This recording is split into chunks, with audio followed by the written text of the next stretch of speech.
सिंधु दरिया में कोटड़ी बैराज वटि पाणी वहकरनि में चाढ़ सबबि विचोले दर्जे जी ॿोॾि बरक़रार आहे। कोटड़ी बैराज वटां मथां वकिरो 3,98,326 क्यूसेक रिकॉर्ड कयो वियो। हेठां वकिरो 3,71,571 क्यूसेक रिकॉर्ड कयो वियो। अमां खे आगाह करे रहिया आहियूं अहम ख़बर जे हवाले सां त सिंधु दरिया में कोटड़ी बैराज वटि पाणी वहकरनि में चाढ़ सबबि विचोले दर्जे जी ॿोॾि बरक़रार आहे। कोटड़ी बैराज वटां मथां वकिरो 3,98,326 क्यूसेक रिकॉर्ड ऐं हेठां वकिरो 3,71,571 क्यूसेक रिकॉर्ड कयो वियो। अवां खे आगाह करे रहिया आहियूं अहम ख़बर जे हवाले सां त सिंधु दरिया में कोटड़ी बैराज वटि पाणी वहकरनि में चाढ़ जो सबबि विचोले दर्जे जी ॿोॾि बरक़रार आहे। कोटड़ी बैराज वटां मथां वकिरो 3,98,326 क्यूसेक रिकॉर्ड कयो वियो। हेठां वकिरो 3,71,571 क्यूसेक रिकॉर्ड कयो वियो।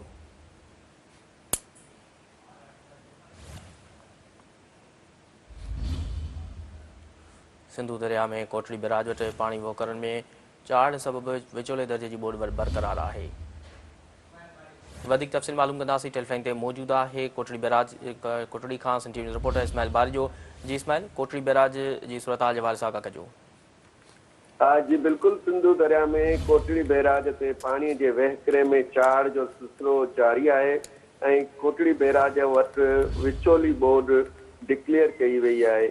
तव्हांखे ॿुधाईंदो हलां त कोटड़ी बैराज वटि जेको ताज़ो वहकिरो है वो मथां वहकिरो 3,98,326 क्यूसेक रिकॉर्ड कयो वियो है।